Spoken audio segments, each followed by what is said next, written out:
Let's buy पैसा।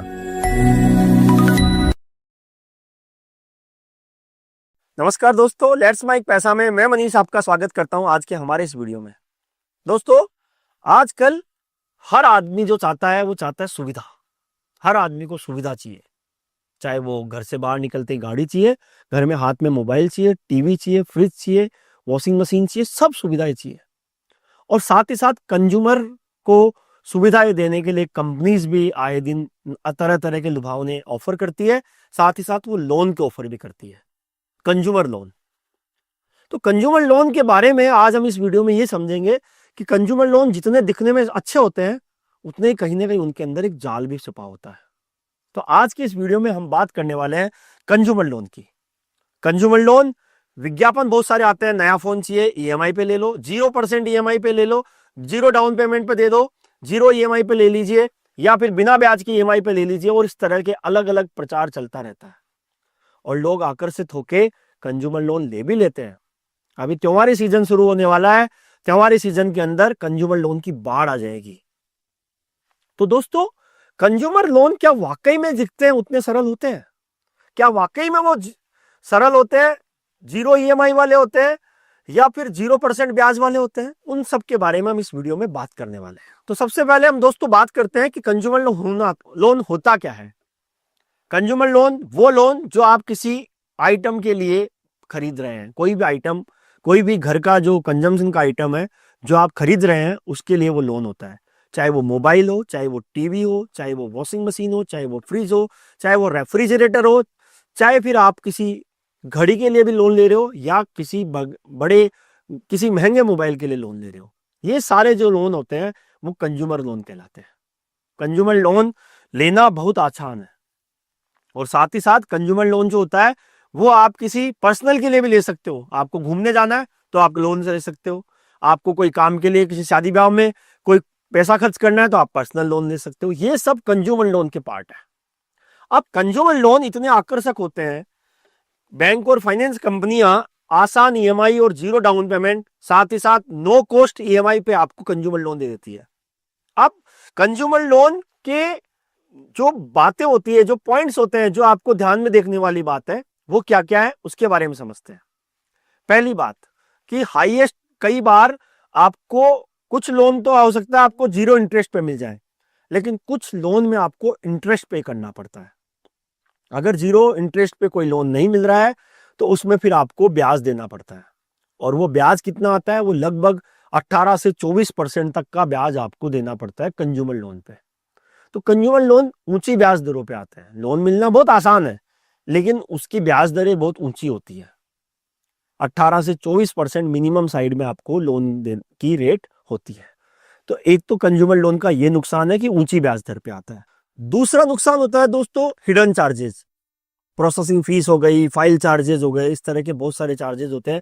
या फिर आप समय से पहले उस लोन को पूरा करते हैं, पूरा चुकाना चाहते हैं, तो आपको फोरक्लोजर चार्जेस लग जाते हैं, प्री पेमेंट चार्जेस जिसको बोलते हैं वो लग जाते हैं।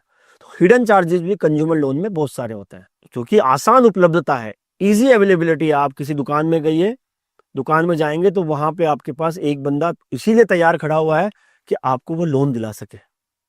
तो आसान उपलब्धता है कंज्यूमर लोन की। लेकिन एक दिक्कत है, जब ये आसान उपलब्धता होती है तो आप आराम से उस चीज को लेने के लिए भी तैयार हो जाते हैं कि चलो लोन ही तो है, ले लेते हैं, ईएमआई है, चुका देंगे। लेकिन दोस्तों ऐसा गलत हो जाता है। वो कैसे गलत हो जाता है हम आगे समझेंगे। मान लीजिए, एक एग्जाम्पल समझाता हूं।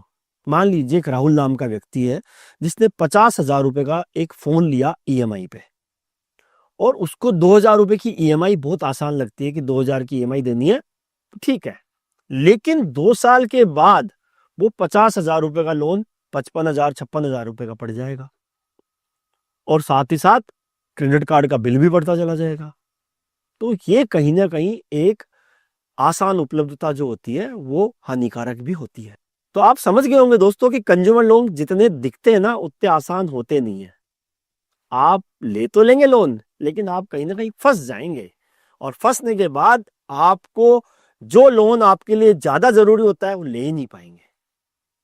अब कंज्यूमर लोन से जुड़ी हुई क्या गलतियां होती है जो अक्सर लोग कर देते हैं?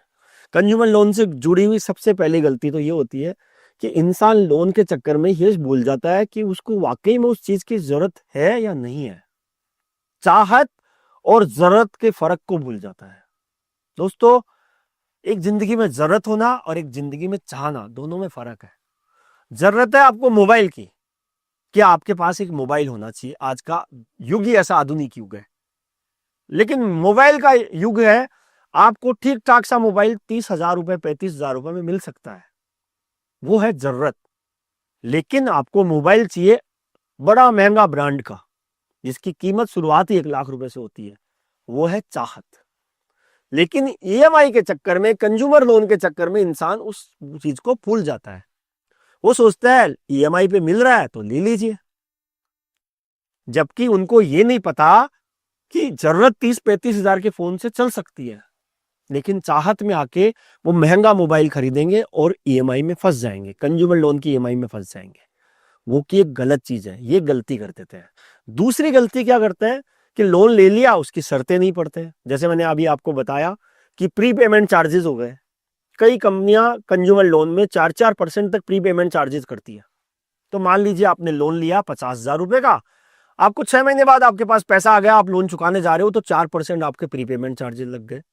तो ये भी ये कहीं ना कहीं एक गलती कर देते हैं कि वो छुपे हुए चार्जेस को समझते नहीं है कि क्या क्या चार्जेस लगते हैं इसके अंदर। अगली जो गलती है वो होती है एक से ज्यादा लोन लेने की। आपने लोन लिया, लेकिन साथ ही साथ अगर आप पैसा बचा भी रहे हो तो अच्छी बात है कि आप बजट बना रहे हो कि आपने 20% पैसा आपका जो भी महीने का आमदनी है उसका पहले बचा रहे हो, उसके बाद आप लोन ले रहे हो तो कोई बात नहीं। लेकिन गलती क्या करते हैं, एक लोन आपका ऑलरेडी चल रहा है, उसमें 3 महीने बचे हैं, तो आप क्या सोचते हो, यार उसके 3 महीने बाद ईएमआई खत्म हो जाएगी, आज एक लोन ले लेते हैं, और फिर 3 महीने तक दोनों ईएमआई साथ साथ चलती है, और फिर 6 महीने बाद फिर तीसरा लोन ले लेते हैं। तो लोन पे लोन, लोन पे लोन, लोन पे लोन लेने वाली जो गलती होती है वो भी कहीं ना कहीं हानिकारक होती है। और कंज्यूमर लोन में ऐसा हो जाता है कि आपने सोचा अभी वॉशिंग मशीन खरीद लेते हैं लोन से, 6 महीने बाद दीपावली आ गई, फ्रिज भी खरीद लेते हैं लोन से, पहले ही लोन चल ही रहा है, दूसरा लोन फिर ले लिया। तो ये गलती भी कहीं ना कहीं लोग कर देते हैं, जिसकी वजह से वो अपने लोन में ही फंसे रहते हैं। अगली जो गलती, वो क्या सोचते हैं कि जो खर्च, जो कमाई आ रही है ईएमआई उसमें से दे ही देंगे। लेकिन दोस्तों, उसके पहले लोग ये भूल जाते हैं कि ईएमआई देने से पहले क्या वो बचा रहे हैं। दोस्तों, अगर आप 100 रुपए कमाते हैं और 100 रुपए में से 20 रुपए बचा रहे हैं, उसके बाद 80 रुपए आप मर्जी आए जैसे खर्च कर सकते हो। लेकिन अक्सर गलती क्या करते हैं कि लोग उन 20 रुपए को भी ईएमआई में डाल देते हैं। तो आप अगर 50,000 रुपए महीने के कमा रहे हो तो आपको आइडियली 10,000 रुपए महीने के बचाने चाहिए। लेकिन होता क्या है कि आप 1,000 रुपए महीने के भी नहीं बचा पा रहे हो। क्यों? उसका कारण ये है कि आपने पहले के 3 लोन ले रखे हैं। तो वो कहीं ना कहीं एक गलती हो जाती है जो इस कंज्यूमर लोन में लोग कर देते हैं। अब इन गलतियों को जानने के बाद दोस्तों, हमें जरूरत है कि इनसे कैसे बचा जाए। गलतियां समझ में आई कि ईएमआई ज्यादा ले लेते हैं, दिखावे और चाहत में फर्क नहीं करते हैं, चाहत और जरूरत को नहीं समझते हैं, बचत नहीं करते हैं। तो इन गलतियों से सबक कैसे मिले? इन गलतियों से सबक मिलने के जो टिप्स हैं, जो पॉइंट्स हैं, जो मैं आपको बताना चाहूंगा। पहला पॉइंट तो कि आप अपनी जरूरत और चाहत में फर्क समझे। दोस्तों, दिखावा कभी भी अच्छा नहीं होता, चाहे वो किसी भी चीज का हो। आप अपनी जरूरतों को समझते हुए चीजों का उपयोग कीजिए, आप कभी भी दिक्कत में नहीं आएंगे। मान लीजिए आपकी जरूरत 35,000 के फोन की थी, आपने चाहत में एक महंगा फोन ले लिया, ईएमआई आपने बढ़ा ली। अगर आप वो ईएमआई नहीं बढ़ाते तो वो जो पैसा बचता उसको आप कहीं इन्वेस्टमेंट में डालते, तो आज के 4 साल बाद, 5 साल बाद आपके पास एक पैसा जुड़ जाता जो आपके ही भविष्य के लिए काम आता। लेकिन वो नहीं करते, तो आपको वो करने की जरूरत है, जरूरत और चाहत को पहचानने की जरूरत है। दूसरी जो जरूरत है वो है कि आप लोन तो ले रहे हैं, तो उसके टोटल कॉस्ट को समझे कि मान लीजिए आपने 50,000 रुपए का लोन लिया, तो आपको 2 साल या 3 साल के बाद टोटल चुकाना कितना है। अगर वो ज्यादा पड़ रहा है तो आप लोन ना ले, बेहतर यह है कि आप कोई कम ब्याज दर का लोन लेवे।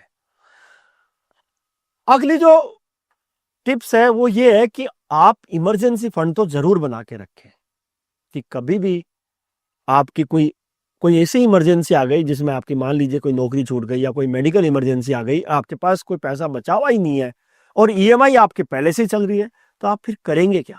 इसलिए एक इमरजेंसी फंड तो जरूर बनाएं। अपने महीने के खर्चों के 3 से 6 महीने तक के खर्चों के आप एक इमरजेंसी फंड जरूर बनाएं। अगली जो गलती है जिसको आप सुधार सकते हैं वो ये है कि क्रेडिट कार्ड जो आपके पास होता है उसका एक बेहतर तरीके से इस्तेमाल कीजिए। और बेहतर तरीका ये है कि आप एक टारगेट बना लीजिए कि मेरे क्रेडिट कार्ड की लिमिट अगर 2 लाख रुपए की है तो मैं किसी भी समय पे उसका 10% या 15% से ज्यादा खर्च नहीं करूंगा। मतलब अगर आपके 2 लाख की लिमिट है तो आपका क्रेडिट कार्ड का जो टोटल खर्चा है वो 30,000 रुपए से ज्यादा नहीं होना चाहिए, ताकि आप उसको आराम से समय रहते चुका सको। तो दोस्तों, ये कहीं ना कहीं कंज्यूमर लोन और उससे जुड़ी गलतियों को दूर करने के हमने उपाय आपको समझाए। कंज्यूमर लोन लेना आसान है लेकिन चुकाने में आप ही को दिक्कतें आएगी और उनको चुकाने के चक्कर में आप अपनी सेविंग्स भूल जाएंगे, इन्वेस्टमेंट भूल जाएंगे और आपके आने वाले भविष्य में आपको फिर कहीं ना कहीं दिक्कतों का सामना ही करना पड़ेगा। इसलिए अपना एक बजट बनाएं, 50-30-20 का रूल बनाएं। 50% आपकी जरूरतों पे खर्च करें, 30% आपकी सुविधाओं पे खर्च करें और 20% आप अपना पैसा बचाएं, ताकि आपका आने वाला भविष्य अच्छा हो सके। तो दोस्तों, ये था कंज्यूमर लोन के बारे में गलतियां और उससे दूर करने के उपाय। आशा करूंगा कि आपको ये वीडियो पसंद आया होगा। लाइक कीजिएगा, कमेंट कीजिएगा कि क्या आपने भी कोई कंज्यूमर लोन ले रखा है और अगर ले रखा है तो उसको दूर कैसे कर रहे हैं। साथ ही साथ हमारे इस चैनल को सब्सक्राइब कीजिएगा और आपका कोई सवाल हो तो वो भी हमें पूछिएगा। धन्यवाद। आप सुन रहे थे let's mike more than radio. Follow कीजिए हमें हमारे सोशल मीडिया प्लेटफॉर्म्स पर। It's time for news. It's time for more than radio. Presenting the first radio news app, Let's Mic. Let's Mic, a news-based app on your phone where you get to watch and listen news, talk shows, interviews, radio show podcasts. On Let's Mic, you get all relevant information of TV, print, radio, podcast, and digital. Let's Mic talks about every segment of life.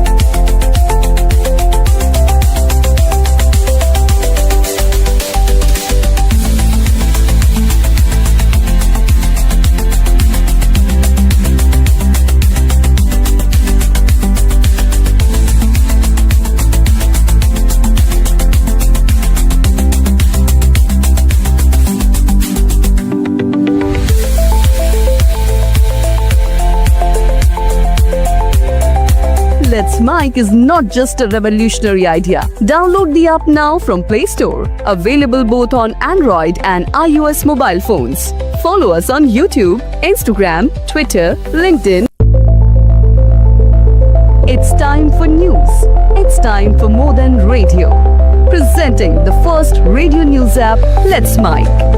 Let's Mic, a news-based app on your phone where you get to watch and listen news, talk shows, interviews, radio show podcasts. On Let's Mic, you get all relevant information of TV, print, radio, podcast, and digital. Let's Mic talks about every segment of life.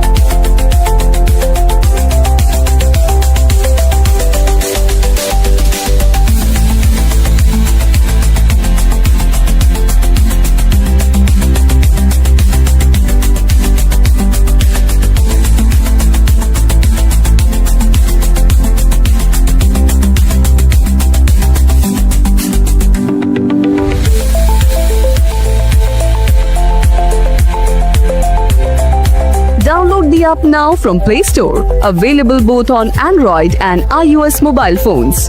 Follow us on YouTube, Instagram, Twitter, LinkedIn, Facebook, Telegram, WhatsApp, Snapchat. Let's talk, let's connect, and let's mic. It's time for news. It's time for more than radio. Presenting the first radio news app, Let's Mic. Let's Mic, a news-based app on your phone where you get to watch and listen news, talk shows, interviews, radio show podcasts. On Let's Mic, you get all relevant information of TV, print, radio, podcast, and digital. Let's Mic talks about every segment of life.